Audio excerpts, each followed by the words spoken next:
এটি আমাদের মনে করা নিতান্ত ভুল বিষয় যে ছেলে এখনো চাকরি করে না, সে বিবাহ করলে কি খাবে? সে তো খেয়ে থাকে নাকি না খেয়ে থাকে? যদি সে খেয়ে থাকে তাহলে স্বামী স্ত্রীর জন্য দুটো বালিশের প্রয়োজন নেই, একটি বালিশ যথেষ্ট। স্বামী স্ত্রীর জন্য দুটো রুমের প্রয়োজন নেই, একটি রুমই যথেষ্ট। স্বামী স্ত্রীর জন্য দুইজনের খাবার প্রয়োজন নেই, একজনের খাবারই যথেষ্ট। নবীজি সাল্লাল্লাহু আলাইহি ওয়াসাল্লাম বলেছেন তাআমুল ওয়াহিদি ইয়াকফি লিসনাইন, একজনের খানায় দুইজনের জন্য যথেষ্ট। তাহলে আমি যদি আরেকজনের সাথে ভাগ করে একজনের খানা খাই, এতে যদি হয় হবে তো? দুইজনের খানা একজন খেতে পারে, ঠিক তদ্রুপ একজনের খানা দুইজন খেতে পারে।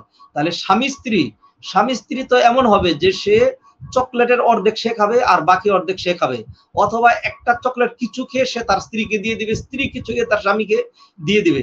স্বামী তার স্ত্রীর জন্য এগিয়ে আসবে, স্ত্রী তার স্বামীর জন্য এগিয়ে আসবে।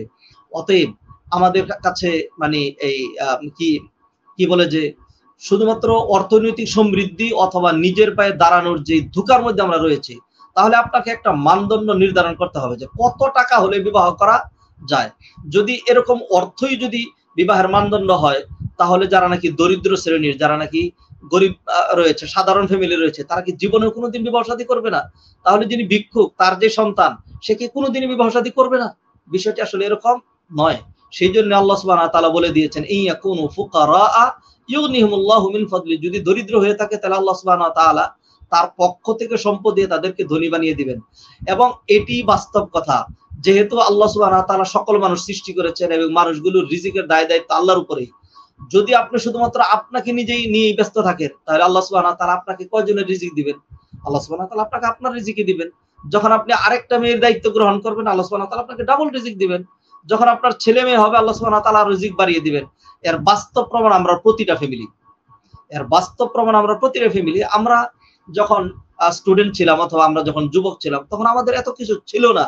আজকে আমাদের বাড়ি গাড়ি যাবতীয় সবকিছু এত কিছু হয়েছে, ফ্যামিলি সহ সবকিছু মানে মানে পরিচালনা করার পরেও আলহামদুলিল্লাহ সচ্ছলতা রয়েছে। এটি কোত্থেকে এসেছে? এটি আমি জোর করে কামাই করেছি? অবশ্যই না। এটি আল্লাহ সুবহানাহু ওয়া তাআলা দিয়েছেন। আরেকটি পয়েন্ট এখানে আমি সংযোজন করতে চাই। যদি কেউ পরিবার গঠন করেন, তাহলে পরিবার গঠনের মাধ্যমে তিনি দুনিয়া আখিরাত সব দিক থেকে এগিয়ে যাবেন। ধরুন একজন মানুষ দরিদ্র, তিনি বিবাহ করলেন। এখন আল্লাহ সুবহানাহু ওয়া তাআলা যদি তাকে ৩টা সন্তান দান করেন, তাহলে তিনি নিজে যদি দৈনিক ৫০০ টাকা কামাই করেন আর তার ২-৩ ছেলে যদি ৫০০ টাকা করে কামাই করে নিয়ে আসেন, তাহলে দৈনিক তার বাড়িতে কিন্তু ২০০০ টাকা আসবে। আর তিনি যদি ওইগুলি বাদ দিয়ে নিজে একাই কামাই করেন, বেশি কামাই করেন, তাহলে না হয় তিনি ৬০০ টাকাই কামাই করবেন। এর বেশি তো তিনি কামাই করতে পারছেন না। অতএব বৈষয়িক দিক থেকে আমরা যদি বিবাহ শাদী করি, তাহলে পরিবারের সহযোগিতা, পরিবারের মাধ্যমে আমরা এগিয়ে যাচ্ছি, আত্মতৃপ্তি তো খুঁজে পাচ্ছি। আর অপর দিকে আমি নেক আমল করে, একা নেক আমল করে কতটুকুন করতে পারবো?